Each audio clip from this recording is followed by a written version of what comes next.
All right, let's jump right in today. We're going to be looking at Incomplete Works, You Finish It by the artist Bob Camblin. And from what you sent me, it sounds like we're dealing with something really layered, something that's going back and forth between like really sharp details and then total abstraction. Yeah, and then you've got that scribbled text all over it, like an ancient manuscript or something. Oh, right. And then there's that whole book thing going on in the middle of it all. Exactly. It's definitely not your typical art piece. Yeah. And I think even the title itself, Incomplete Works, You Finish It, the way it's spelled, it's like a statement. Yeah. Like he's already telling us something about the artistic process itself. Oh, totally. Like he's saying, hey, imperfection is part of the deal here. Yeah, and there's this idea of an unfinished narrative, like the story's never really over. But I'm curious, what really jumped out at you from the description? Honestly, those scribbles, the way that text is all woven into the picture, it's like he's messing with the lines between words and images. That's a great point. And it makes me think about Dadaism, that whole movement that was all about shaking up language and traditional art forms. Oh yeah, I see it. But then there's also like this chaotic energy in the piece, a feeling of movement. And that seems to kind of clash with the fact that it's a still image, right? It's like he's capturing some fleeting moment. Exactly, and that idea of a fleeting moment, that ties right into Camblin's whole Z-plane concept. Okay, hold on. The Z plane, what is that exactly? So basically, he's saying that time isn't just this straight line past, present, future. Yeah. It's more like, think of it as a sphere with everything happening all at once. Yeah. And this Z-plane, that's how he tries to show that visually. So like the time being written on that hidden globe in the description, that's a Z plane thing. Exactly. And by sticking that right in the middle of all this chaos, it's like he's saying even time itself is a work in progress, always changing, always open to new interpretations. Wow, that adds a whole new layer to it. So we're not just looking at a cool image, we're actually being challenged to think differently about time. Exactly. And this whole Z-plane concept, it just complicates everything about how we usually think about art. And speaking of that, there's this interesting thing going on between really precise details and then totally abstract sections. Reminds me of Cy Twombly. Oh, for sure. All that scribbled text, especially with the whole time being thing, it totally has that Twombly vibe. But you're right, it feels like Camblin is taking it a step further, pushing beyond just referencing the past. Exactly. He's suggesting that time is constantly being written and rewritten, never truly finished. And then you've got those dripping, melting edges. It adds to this whole feeling that the artwork isn't like a static, finished product. I don't know, I kind of see it differently. Like, yeah, Mhm. the dripping edges give this sense of change, but couldn't they also be showing abundance? Like the ideas are overflowing, bursting out of the frame? Ooh, I like that. That adds Yeah. a whole other dimension to it. So maybe it's both, right? Maybe it's about the temporary nature of time and the limitless energy of creativity. And that kind of ambiguity, I think that's what makes Campbell's work so interesting. For sure. I love how this one piece can have all these different interpretations. So far, we've talked about Dadaism and Twombly. Where else do you see influences? Well, all this chaotic energy and messed up sense of time, that reminds me of futurism. And then, of course, you have that playful way of deconstructing language that's pure daddyism. Plus, he's mixing up painting, collage, found objects, and text. It's almost like one of those Rauschenberg combines, but with this extra depth because of the Z-plane idea. Like he's taking bits and pieces from all these movements and then making them his own. Exactly. He's not just copying, he's transforming. And speaking of transforming, that brings us to another major influence, conceptual art. Like those artists who are all about the ideas behind the art, not just the way it looked. Exactly. Think of artists like Saul Lewitt and Joseph Kosuth. For them, it was all about the concept. The creative process itself was the art. So, in a way, the journey is more important than the destination. That's a great way to put it. And with Incomplete Works, You Finish It, I think Camblin's inviting us to come along on that journey with him. And it sounds like it's a journey that's just getting started, especially when you consider all the philosophical layers we haven't even touched on yet. Okay, so we've talked about all these artistic influences that you see in Incomplete Works, You Finish It, everything from Dadaism to conceptual art. It really feels like Camblin is taking all these different things and making something completely new. Yeah, I mean, it really shows how creative he is. But beyond those artistic connections, I think there's like a whole deeper level of meaning here, something philosophical. Yeah, I'm really curious about that. Like, what philosophical ideas come to mind when you look at this piece? Well, the title itself, Incomplete Works, You Finish It. Says a lot, right? Like, it's going right against this Western idea that everything has to be perfect, has to be finished. It kind of reminds me of the Japanese concept of wabi-sabi. Wabi-sabi. For those of us who don't know what that is, can you give us a quick explanation? Sure. Wabi-sabi is basically this idea that you accept things as they are. It's about seeing beauty in things that are imperfect, impermanent, incomplete. And in that sense, incomplete works, you finish it, is like a perfect example of wabi-sabi. Oh, I see what you mean. So instead of trying to cover up the flaws, the artist is actually making them part of what's beautiful about the piece. All those drips, the scribbled writing, it all adds to it. Exactly. And it's not just about how it looks either. Wabi-sabi is a whole way of thinking. It's about appreciating the present moment because everything is always changing. That makes me think about that globe hidden in the painting with the words time being on it. It's like Camblin is reminding us that time is precious. We should focus on right now, not on some imaginary finished product. I love that connection. And that idea of focusing on the present moment, that actually leads us to another really important idea that I see in this piece, Taoism. Oh, yeah. You mentioned Taoism earlier when we were talking about the Z plane and how time flows. How does Taoism connect to the whole unfinished narrative thing? So in Taoism, there's this idea of wu wei, which basically means like non-action or effortless action. It's all about letting things unfold naturally without trying to force or control them. So it's about trusting the process, even if you don't know the outcome? Right. And this idea of not being attached to the outcome fits really well with the whole idea of an unfinished narrative. And complete works you finish it is like inviting us to just let go of that need for everything to be resolved. It's saying, enjoy the journey.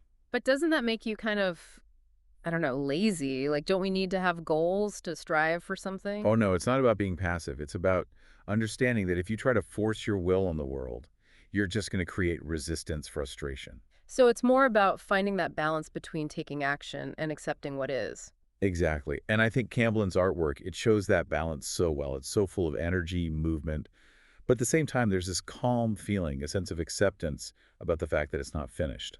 Almost like it's saying, yeah, life is messy, it's chaotic, but we can still find peace in the midst of it all. That's it. And the YouTube video description that you sent, it actually adds some really interesting insights that kind of deepen our understanding of all this. The video description, right. I almost forgot about that. What in the description really stood out to you? Well, it talks about a lush green landscape, which we didn't really get from the original description of the artwork. And this landscape, it represents the flow of life, like nature's journey that just keeps going. Interesting. We've been talking about wabi-sabi, Taoism, and now we have this imagery of nature coming in. How do you see all those things connecting together? Well, I think it reinforces this idea that being unfinished isn't a bad thing. It's just how things are. Hmm. Just like nature is always growing and changing, so are we. Nothing's really ever done. It makes you think about how we see things. Instead of thinking about what's incomplete, it makes you focus on the potential, how everything's always evolving. Right. And then within this landscape, there's a reflective circle that the description talks about. And it describes it as a symbol of stillness amidst all this chaos, potential clarity within confusion. That makes me think back to what we were saying about the Z plane. Could that circle be another way of showing time? Like a window into Camblin's whole multidimensional way of understanding time being? It's an interesting thought. It could be like a meeting point for all these different moments in time, past, present, and future. It's like Camblin saying, take a moment, stop, and think about how everything is connected. It's like a pause, a moment of peace and all that crazy energy of the artwork. Camblin's maybe telling us to look for those quiet moments in our own lives, those times when we can see clearly, even when things are tough. I think you're right. Yeah. And then there are those dark vertical lines that the video mentions that kind of frame and block things, creating this layered effect. I saw those lines as obstacles, like the things that stop us from seeing clearly. Kind of like those problems we all have in life, things that make it hard to think straight or move forward. Exactly. And it's interesting that the video description talks about I Ching hexagram 64, before completion. It's all about being close to achieving something, but still not quite there. There's still some uncertainty. So we've got the vertical lines representing the struggles and the reflective circle representing the possibility of finding clarity, of figuring out how to get past those struggles. Yes. And the fact that the I Ching hexagram is called before completion ties back to what this artwork is all about. It's saying it's not about the end goal, it's about the journey, even with all its twists and turns. Wow, this is giving me a whole new way to think about my own goals. Instead of focusing on the finish line, maybe I should be paying more attention to the process, learning to face those obstacles with a bit more curiosity and acceptance. That's a great takeaway. And that's where that Taoist idea of wu-wei comes in, Yeah. trusting the journey, even when you're not sure where it's leading. It seems like Camlin is bringing all these philosophical ideas together, wabi-sabi, Taoism, the I Ching, to create this really deep meaning within the artwork. And then the video description adds even more to it by talking about how to approach life in a more secular and pragmatic way. It encourages us to be comfortable with things not being black and white, to resist trying to find definite answers for everything. I'm interested in that secular and pragmatic approach. But what does that have to do with incomplete works you finish it? It's about recognizing that life is a journey, it's unfinished, we're always changing, and our understanding of the world keeps evolving. And this artwork, by being deliberately incomplete, it's asking us to be okay with that uncertainty, to find beauty and meaning, even in the questions that don't have answers. So it's not about figuring everything out, it's about learning to live with the mystery. You got it. And that leads us to something really important that the video description highlights. Creative energy is something fluid and limitless. How does incomplete works you finish it show that concept of unlimited creative energy? Well, the artwork doesn't try to give us all the answers. It gives us a space to come up with our own interpretations, our own feelings about it. It's like a jumping off point for our own creativity. By not finishing the story, Camlin's giving us the chance to be part of creating the meaning. So instead of just looking at a finished product, we get to be active participants in this conversation between the artwork and the world. Exactly. And that makes the creative energy into something that we share. It's a collaboration that goes beyond just the artist and the viewer. It becomes something that involves the whole world.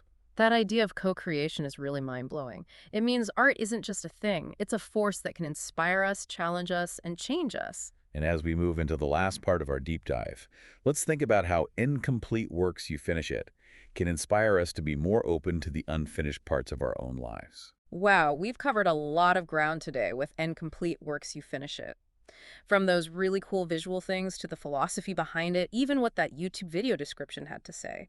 It's amazing how much there is to this piece, especially considering it's all about being incomplete.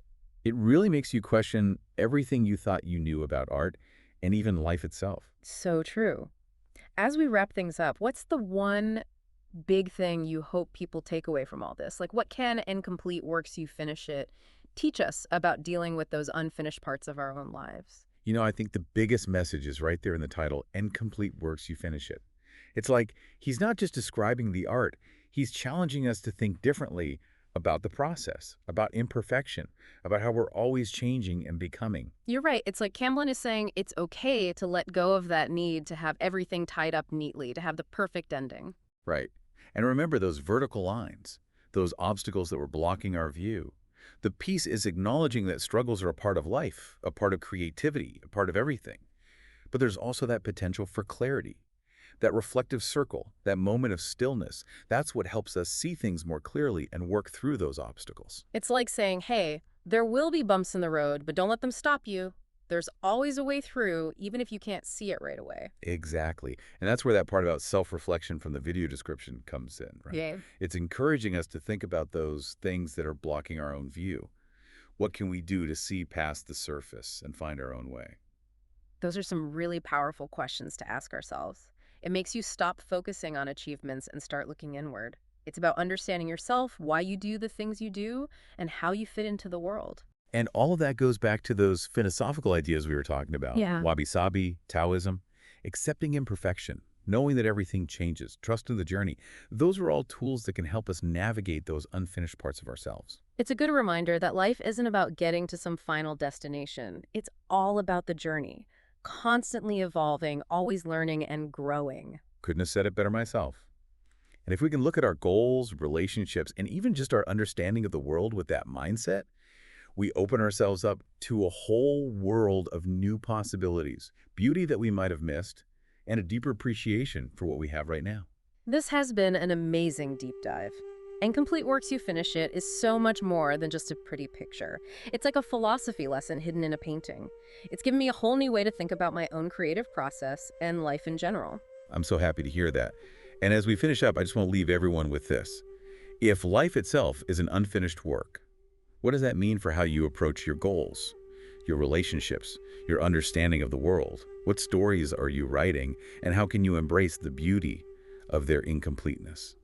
What a great question to leave us thinking about. It really sums up everything we've been talking about today. And remember, the conversation doesn't have to stop here. Go check out Incomplete Works, You Finish It online, explore its layers, and come up with your own interpretations. And as you do, remember to embrace the beauty of those unfinished parts of yourself. Thanks for joining us on this deep dive.